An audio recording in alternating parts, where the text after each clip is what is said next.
Thank you all for having me. This is my first experience at a political event, ever. Aww. So I'm happy to be here. Thank you. Long story short, this is, if I were to tell you the entire story, my first experience, first of all, I was a CEO of a publicly traded oil and gas company. My first experience of the fudgery that goes on in our capital markets happened in 2014 when I found out that shares that were reported to be short can be moved offshore and no longer counted under the U.S. system. So what that means in a nutshell is that our system is designed to only protect institutions and not individual investors, because they're not giving us the whole picture, the whole transparency of what's going on in the market. So that was my first experience. It only got worse from there.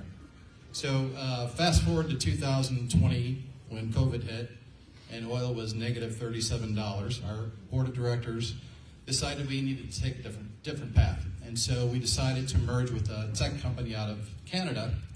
And we did all the proper paperwork, made the announcements, and as part of the transaction, we were going to issue a dividend to our shareholders of Torchlight. We started the process. It took about 6 months. The shares that were reported short at that time were, when we started, were 5 million. It ended up being 50 million reported. And I will tell you this, reported shorts are not the entirety of the system because it's voluntary.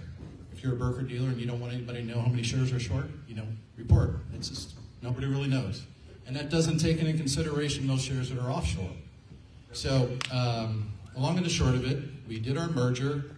We issued our preferred share. The preferred share through the SEC proxy system was not supposed to trade. I was off doing my own thing, kind of enjoying myself on a trip to Nashville. I think I told you this. And I get a call from my broker and said, hey, those Series A pref shares in your account now have a ticker and they're trading. And I'm like, that's impossible. They weren't registered. They weren't aged for 6 months under Rule 144. It's a SEC rule. I said, it's impossible that that happened. And he said, no, it's trading. And so I took the effort to call the new CEO. They contacted FINRA. FINRA said, 2 broker-dealers got together and traded it, nothing you can do. They were trading it on the over-the-counter market, and they were using fraudulent information about myself and my board of directors from 2012. And so I contacted OTC Markets, and they said, we're not changing it, we're not doing anything. If you want to fix it, go right ahead. I said, you want me to be part of the fraud is what you're asking. And I'm like, I want no part of that. So anyway, long and the short of it is, it traded.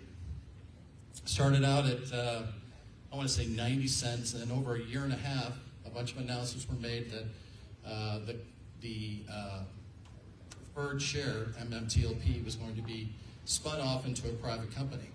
So the stock, instead of people waiting on the stock, a whole bunch of new people started buying it. So there was a lot of people buying the shares, and ended up, it was like $1.50, and it went up to about $12 a share.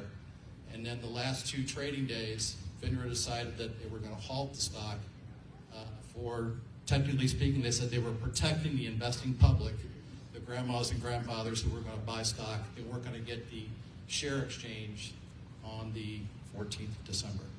So long and the short of it, we caught them in a bunch of lies. We caught the SEC in a bunch of lies. We got FOIAs, and their answer was to sue me and to sue George Palikaris, the 2 CEOs of the company.